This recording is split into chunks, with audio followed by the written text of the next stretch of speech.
Thank you, Chair Joyce, for holding this important hearing.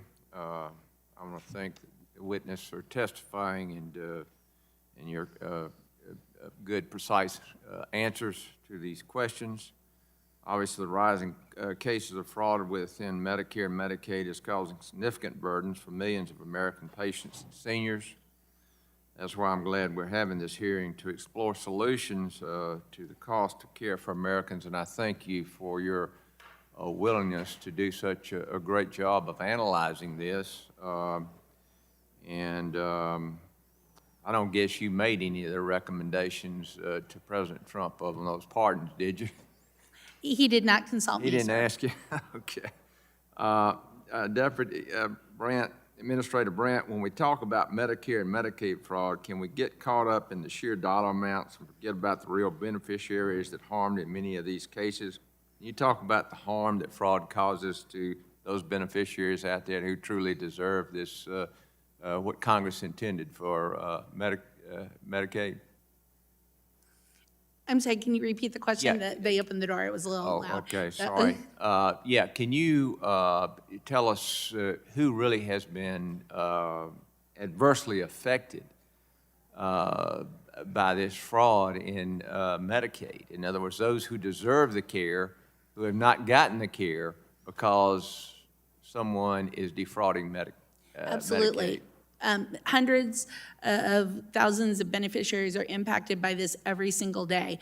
We see this with people who are contacted about getting, for instance, a motorized scooter when they might enjoy having a motorized scooter, but they don't meet the requirements for actually needing a scooter, and then they get it, but then when they actually need a true wheelchair that is needed for their medical condition, they have already used their limit of being able to get that type of device.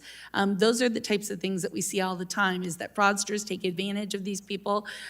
Chairman Guthrie was asking about the genetic testing. A great example, a lot of these people will call beneficiaries, ask them for their Medicare number. Unfortunately, the beneficiaries give it to them, and then they send them a test that isn't even a real test. It's not even a COVID test, maybe.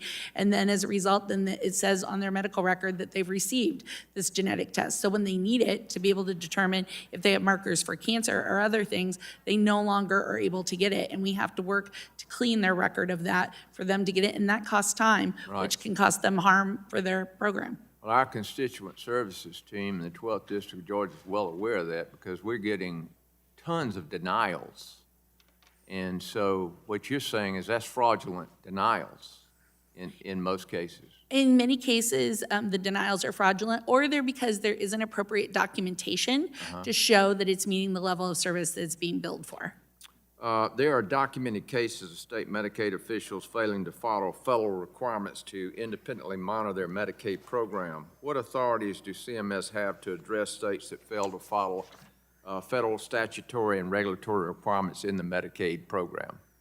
So CMS is required to ensure that states and the providers that work with states follow all of the requirements for those programs.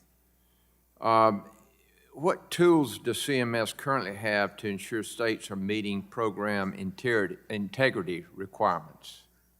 That What is an area. oversight? Yeah, that is an area where we continue to work with states. Traditionally, we've done audits of state billings, both at the provider level, and then we've done financial audits of the state-submitted financials, which are the CMS 64 audits that I referenced earlier. But most importantly, we work with states to ensure that they're doing things like screening providers appropriately, making sure that they're doing their own audits and they're doing their own reviews to ensure that claims are paid properly. And then we're working to create, by the end of the year, a 50-state Medicaid program integrity playbook, which hopefully will have best practices from across all 50 states to help states be able to learn from each other about what's really working well in some states, so that the states who don't have as great resources can hopefully implement some of those ideas. Well, thank you so much for your service to our country and to this agency and the great work that you're doing there. And, you know, I'm behind you 100%, so keep up the great work. Thank you. Thank I you. yield back. The gentleman yields. The chair recognizes the gentleman from Oklahoma.